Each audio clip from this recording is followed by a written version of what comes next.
Melee a une très vieille scène compétitive, et aujourd'hui on va parler de la technique la plus controversée de toute son histoire, on va parler du wobbling.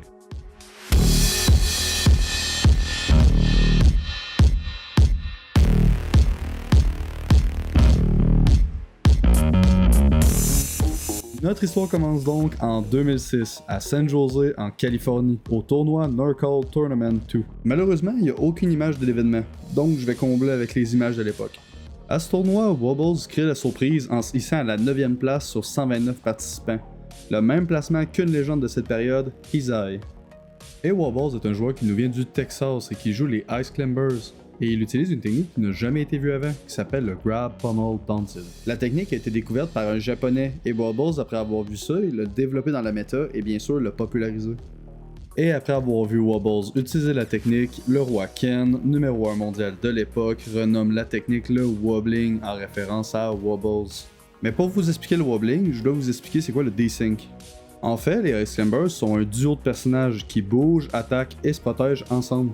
Le desync, c'est une désynchronisation des personnages. Avec la bonne technique, il est possible de contrôler les personnages de manière indépendante, ce qui permet des sacrés combos.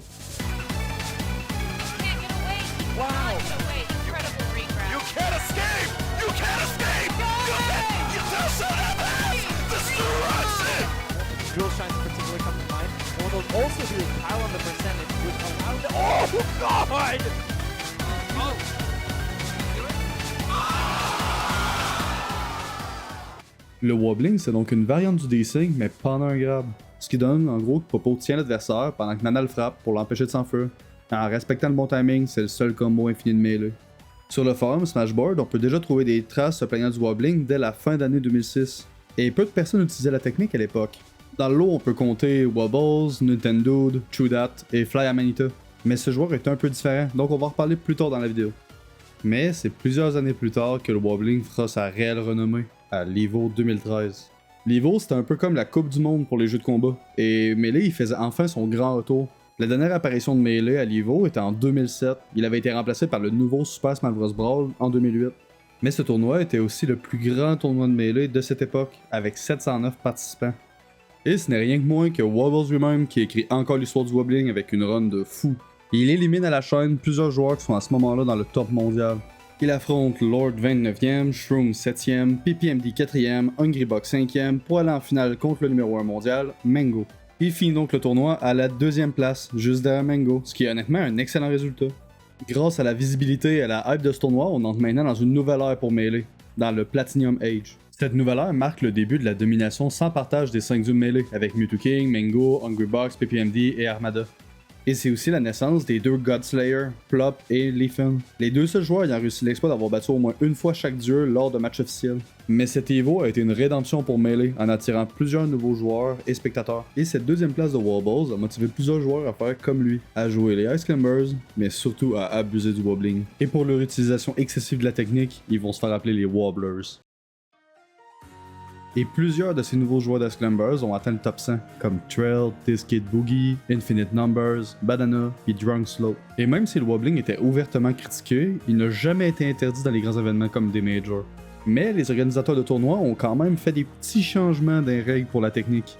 La première action entreprise contre le wobbling était d'empêcher les joueurs de faire du stalling. En effet, au vu que le wobbling est une technique infinie, les juges ont ajouté une règle assez simple. Il est interdit de faire du wobbling au-dessus de 300%. Premièrement, ils voulaient éviter que les matchs durent trop longtemps et surtout ils voulaient éviter qu'un joueur attrape son adversaire et le wobbling jusqu'à la fin du timer. Ben oui, c'est une technique infinie. Tant que le joueur ne manque pas le timing, il était donc théoriquement possible de maintenir le wobbling pendant les 8 minutes de match. Et dans Melee, si le timer tombe à 0, c'est celui avec le nombre de pourcents le plus bas qui gagne. Mais malgré cette nouvelle règle, la frustration des joueurs grandissait avec le temps. Parce que le bannissement du wobbling était à la discrétion des organisateurs de tournois, et que très peu de TO ont réellement banni la technique. Pas comme Juggle Guy, un organisateur de tournoi du Michigan, qui n'hésitait pas de bannir le wobbling dans tous ses événements. Mais il finira par se rétracter pour que les joueurs de sa région puissent s'entraîner contre les Ice Climbers, surtout s'ils décident de participer à des tournois dans d'autres régions qui, eux, ne bannent pas le wobbling. Mais ça n'empêche pas que le mouvement anti-wobbling gagne en force de jour en jour et après chaque tournoi. Surtout que c'était assez fréquent de voir des joueurs d'Ice Climbers se faire insulter sur les réseaux ou directement en tournoi à cause de l'utilisation de la technique. Hey, you're shit! You're fucking shit! You're fucking shit! Oh my god!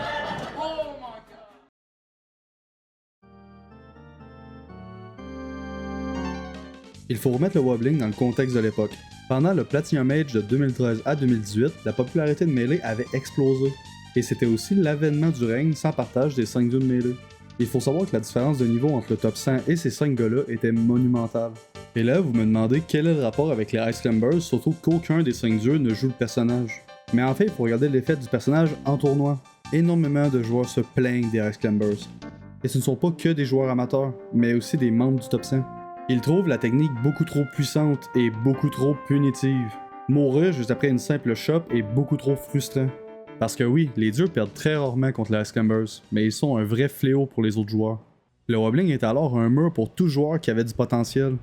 Et les gens se plaignent aussi du manque de spectacle des matchs. Chaque set des Ice Climbers était un moment où le style de jeu devenait beaucoup plus lent et beaucoup plus défensif. Ce n'étaient pas des matchs qui jouaient jusqu'au timer, mais c'était quand même beaucoup moins flamboyant. Avec d'un côté le joueur d'Ice Climber qui cherche un grab et l'autre qui devait ralentir son jeu pour faire le moins d'erreurs possible. Parce que chaque approche contre les Ice Climbers était un risque de se prendre le fameux wobbling. Et comme j'aimerais rappeler, ce n'est pas exclusivement les joueurs de bas niveau qui se plaignaient. Beaucoup d'excellents joueurs se plaignent du problème. On se rappellera d'Unknown qui aura tweeté au milieu de son match « Je me fais wobble dans mon jeu préféré, que dois-je faire ?» pour montrer l'absurdité du wobbling. Ou Plop sur le coup de la colère qui décidera de faire des doigts d'honneur à son adversaire. Et sans oublier Westball qui était toujours très expressif lorsqu'il se faisait wobbling. Mais on se rappellera aussi de Mewtwo King qui aura tenté d'arnaquer Nintendo en prenant Peach, qui est l'un des comptes des Ice Climbers, et qui se fera wobbling à répétition. Et toutes ces actions de top player permettaient d'une certaine manière de normaliser la haine contre les Ice Climbers. Et donc, à travers les années, sur Twitter comme sur le forum Smashboard, la communauté parlait de plus en plus de la technique et des joueurs de Ice Climbers. Et c'est en début d'année 2019 que le mouvement contre le wobbling commence à arriver dans les scènes locales de certaines régions. Un échange commence donc entre les gens qui sont pour le ban et ceux qui sont contre le ban. Les gens pour le ban amènent donc l'argument suivant. Premièrement, le wobbling détruirait l'intérêt des matchs et donc ferait baisser les viewers de Melee sur les streams ou vidéos et nuirait donc à Melee dans son ensemble. L'autre partie rétorque donc qu'il n'y a aucune évidence concrète que le wobbling fait fuir les spectateurs des streams ou des vidéos de Melee. Et deuxièmement, le wobbling est le seul combo infini de Melee, ce qui le rend extrêmement frustrant à affronter. Surtout que les autres punishes dans le jeu peuvent être DI ou Smash DI au contraire du wobbling. Et ils répondent que comme le wobbling, plusieurs stratégies sont extrêmement efficaces contre les joueurs de bas niveau. Et plus ils joueront contre une stratégie, plus ils apprendront à s'adapter. Et ils finiront par s'améliorer et ça même contre le wobbling, qui demande de s'améliorer mais dans d'autres facettes que la DI et la Smash DI. Troisièmement, la technique domine le bas niveau de jeu dû à son accessibilité. Parce que oui, le combo est extrêmement simple à apprendre, ce qui crée une énorme frustration pour les joueurs qui investissent des centaines d'heures pour apprendre toutes les techniques les plus complexes du jeu pour au final se prendre un simple grab et mourir. C'est vrai que le wobbling n'est pas difficile à exécuter, mais elle demande une bonne connaissance des match-ups et des différents setups lorsqu'elle est jouée à haut niveau. Quatrièmement, le wobbling permettrait beaucoup plus d'upsets que la normale. Un upset, c'est lorsque le résultat d'un match est différent à celui qui est attendu. Comme lors du Main Stage 2019 où Mingo, qui est 3e mondial, perd contre Army qui est 29e. Pendant tout le set, Army a pris 14 stocks à Mingo, dont 9 qui ont été prises grâce au wobbling. Ils répondent donc que les upsets c'est quelque chose qui arrive, c'est pas quelque chose d'exclusif aux Ice Climbers. Et si ça arrive aussi souvent avec ces personnages, c'est aussi un manque d'expérience face au wobbling. Et un autre de leurs arguments est que les ICs peuvent s'en sortir sans wobbling. Et beaucoup de gens soulignent qu'en effet les Ice Climbers ont des bons chain grabs ou des bons combos grâce au desync, qui peuvent être tout aussi puissants mais qui offrent au moins une possibilité à l'adversaire. Ce qui serait plus fair play qu'une utilisation d'un combo infini. Surtout que le desync ne dérange personne, c'est le wobbling qui est problématique. Mais selon eux, les Ice Climbers ne sont déjà pas viables. Et si l'on banne le wobbling, les ICs deviendront complètement obsolètes et ils ne vaudront plus la peine d'être joués. Et comme dernier argument, les Ice Climbers peuvent faire des combos appelés les end-off. Et les end-off sont les combos où les Ice Climbers relâchent leur adversaire après un grab, soit pour refaire un grab ou d'autres actions pour faire des combos. Et l'un des meilleurs utilisateurs de end-off est Wobbles, qui aurait été le pilier central de toute l'histoire du wobbling. Lui-même avait fini par arrêter d'utiliser le wobbling pour faire des combos plus travaillés et plus impressionnants. Tout comme Flair Manita, qui était l'un des tout meilleurs utilisateurs du end-off pendant qu'il était actif.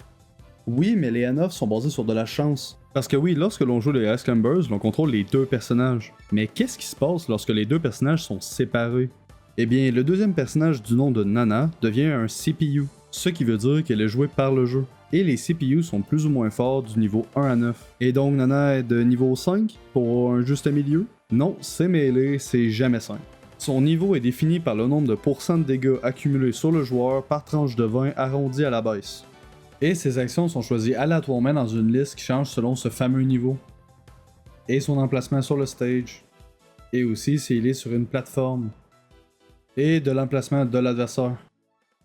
Ouais, c'est donc un beau bordel qui valide très bien l'argument. En vrai, c'est difficile d'avoir une vision complètement impartiale parce que les deux côtés ont des arguments pas nécessairement du même niveau, mais avec quand même une certaine légitimité. Mais en mai 2019, après plus de 14 années de wobbling, c'est officiel, le Get On My Level sera le premier major de l'histoire à bannir le wobbling. Et c'était l'étincelle qui manquait pour créer une réaction en chaîne sans précédent. En seulement 2 années, tous les tournois avaient rejoint le mouvement et la technique était interdite dans tous les tournois les plus importants. Après le ban, la réaction de la communauté était très positive à l'époque, et malheureusement, beaucoup de joueurs qui abusaient du wobbling ont arrêté leur carrière après ce fameux ban. Nintendo expliquait dans un tweet le harcèlement constant des joueurs d'Ice Climbers, et que cela les avait poussés à arrêter leur carrière. Mais plusieurs anciens wobblers ne faisaient plus de bons résultats, ou ont arrêté leur carrière depuis le ban. Je pense personnellement qu'il y a eu un mélange des deux. Certains ont dû arrêter à cause du harcèlement et une petite minorité parce qu'ils n'ont pas su innover. Mais j'espère qu'ils sont heureux aujourd'hui, malgré leur départ. Et finalement, une nouvelle génération d'Ice Climbers ont remplacé les anciens Wobblers. Comme Moth, Crike et Lunardos, qui est notre fierté québécoise à la 59e place du top 100 mondial. Merci de m'avoir écouté jusqu'au bout. Je n'ai pas sorti de vidéo depuis un petit moment parce que j'étais en vacances et j'espère que vous allez aimer ce qui arrive. Et plus de 95% des gens qui regardent mes vidéos ne sont pas abonnés, donc abonnez-vous si ce n'est pas déjà fait. Ça me montre que vous aimez mon contenu et c'est très apprécié. Et je vais aussi reprendre les lives quelques fois par semaine sur Twitch, n'hésitez pas à faire un tour. Et écrivez-moi en commentaire si vous êtes d'accord ou en désaccord avec le ban du wobbling et pourquoi, j'ai vraiment hâte de vous lire. C'était tout pour moi, je vous souhaite une très bonne journée et à la prochaine.